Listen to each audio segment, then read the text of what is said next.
Csak addig menj haza, amíg hazavárnak, amíg örülni tudsz a suttogó fáknak, amíg könnyes szemmel várnak haza téged, amíg nem kopognak üresen a léptek. Csak addig menj haza, amíg hazamehetsz, amíg neked suttognak a hazai szelek, hajad felborzolják, ruhád alá kapnak. Nem engednek tovább. Visszatartanak.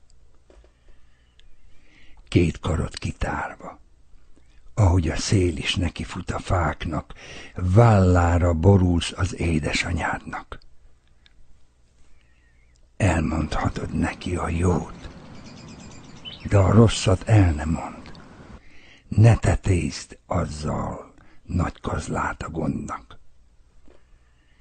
S ha majd az a ház már nem vár haza téged, mikor üresen kopognak a léptek, amikor a nyárfa sem súgja, hogy várnak, akkor is majd haza-vissza vágyad. Amíg azt a kaput sarkig tárják érted, amíg nem kopognak üresen a léptek. Csak addig menj haza, amíg hazavárnak, míg vállára borulhatsz az édesanyádnak.